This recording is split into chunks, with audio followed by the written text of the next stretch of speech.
Hello everyone, today we have a new video review, and as you can see, this time we are going to talk about fresh release from Miniart, and this is a kit in 135 scale. So here we get an interesting copy of T-34/85. As you can see, it's a Plant 112 version from Spring 1944, and note that here we get the kit without interior, so some modders will be happy to hear this because it means that they will be able to focus on the external surfaces, and they will not have to spend their time trying to align all of the internal elements. Even though here we still get some of the interior parts included, you will see it further in the video review, but this one is more focused on the external details. And the kit number, as you can see, is 35379, so we have a commercial sample, of course, and it means you will get exactly the same stuff as what you'll see in this video review, and this is the final shape of this kit, so nothing will change and you will get exactly the same thing if you order it, for example, from Mix. So first of all, box size is typical for this brand. Here you can see comparison with my hand, and then here on the side you will find also some information about manufacturer, some safety advices, while opposite side here it shows you 4 markings which are included into this kit. Maybe there are more of those because Miniart sometimes surprises us with small gifts, let's say. So here we will have to check it once we will be opening the assembly manual. But the packaging styling is typical for this brand. As you can see, it's a bit of a tight fitment. I'm not sure why, because usually Miniart boxes do not have such issues. So it's a top opening box.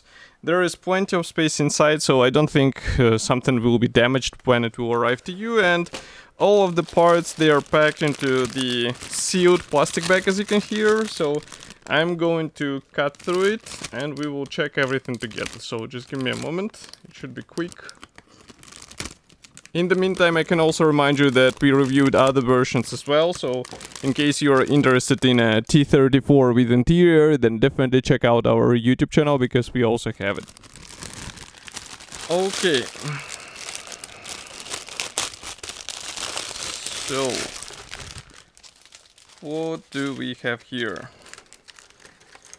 First of all, I would like to start with the Sprues HA, because I guess this one is specific for today's version. And here, as you can see, we have the turret parts and everything looks fine. So overall design, I would say somewhat classic for this element. So yeah, if you saw the previous reviews with the T-34, here you will not be surprised. And as you can notice, we have all of the hatches molded separately, so you can open them. It might be handy for some figurines placement maybe.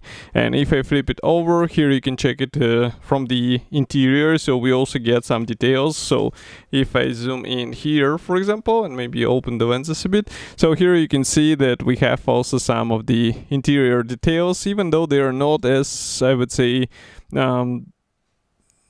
widespread as in the interior version of this kit, but overall it's still nice to get some of the details because maybe some of this will be visible through the open hatch. So that's something you should definitely remember while opening these hatches for the figurine placement.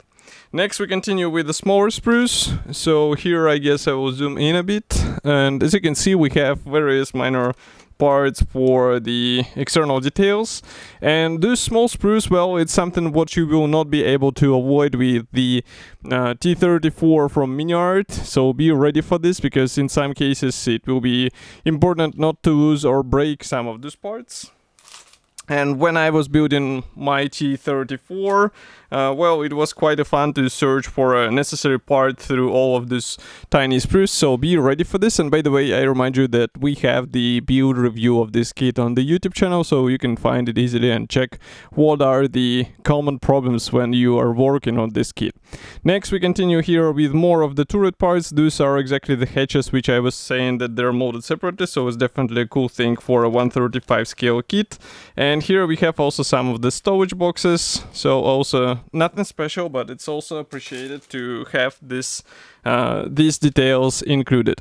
Next we continue with the glacis plate. Again we get the separate hatches, and also we have this special installation slots for the towing hooks. And if we flip it over, here inside we get some minor details, even though they will not be useful because, well, here we do not get the interior, and I'm not sure how you will actually show those details on the finished model. Next we have the main barrel, or main gun let's say, and its main barrel, which is molded as a one-piece part, as you can see, which is really great because it means that you get the necessary details out of the box. You don't have to worry about any gaps or seams in between two halves, so it's just a matter of combining this main barrel together with the gun breech, and that's pretty much all. And of course you can also upgrade it to the metal part, but it will require some extra money, so it's your decision whether you would like to go this way. Next we continue with something what I was talking in the beginning. So here you can see that we get the interior parts. They will be necessary for the overall structural integrity of this tank, because otherwise it will be a bit wobbly due to the boxy structure, so be ready for this. But it's not that, I would say, scary, so it should be easy and quick to apply. And if I zoom in, first of all, you can see the small parts, and what I wanted to show is again the idlers, which should be assembled out of two, as you can see, and we get nice pre-molded details, as well as those guiding pins which will help you to align these parts properly. So quite a smart design which will ensure the proper result after assembling all of them together. So while I flipped over this sprue, I will open the next plastic bag.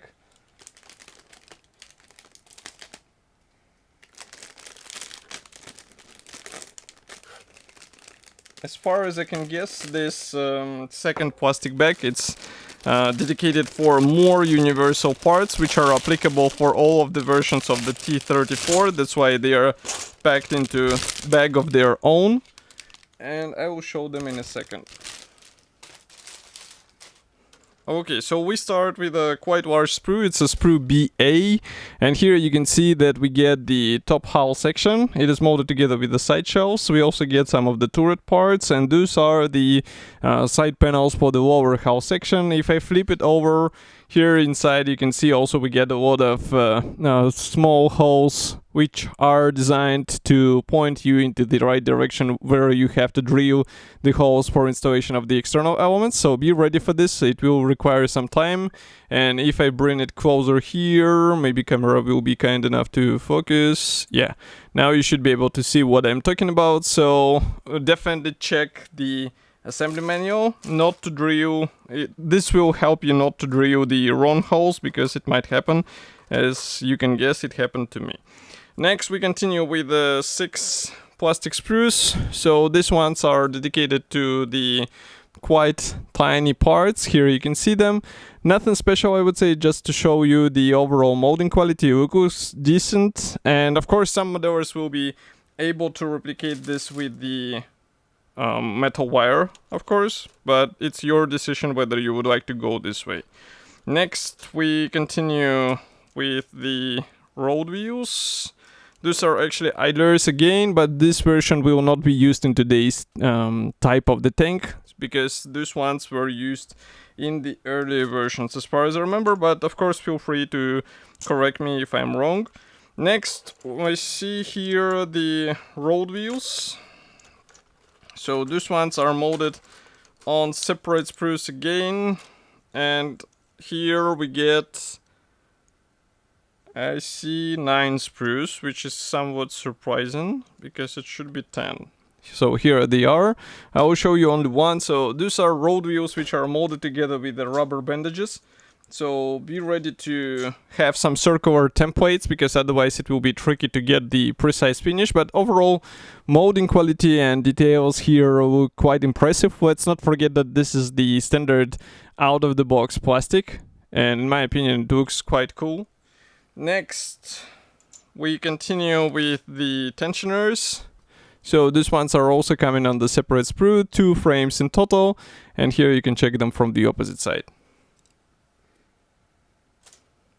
Next, we have 2 similar sprues with various external equipment. So again, nothing special, a lot of thin parts, so be ready for working with this. Some of the thin parts and thin handles would benefit from being replaced to the metal wire because they're quite tender and you can easily break them apart, and then it will be quite difficult to fix them. So the metal wire can actually speed up the assembly process because you avoid such adventures.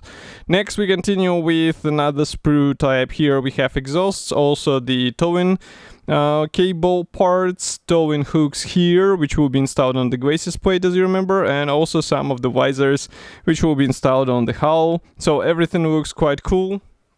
And as far as I remember, it's also easy to install, so you don't have any issues there whatsoever. Next we continue with the 3 sprues which are dedicated to the fuel tanks. So here it's a bit tricky because each fuel tank should be glued out of 2 hulls. Be ready for this and definitely try to get as smooth finish as it is possible, because it will actually ensure the convincing appearance of your tank. Next we have this hubcaps for the road wheels. Here they are on small sprues. So those ones should be placed on each of the road wheel. Be ready for this. It might be a bit tedious procedure, but it should be worth it, of course. And next we continue with the plastic tracks.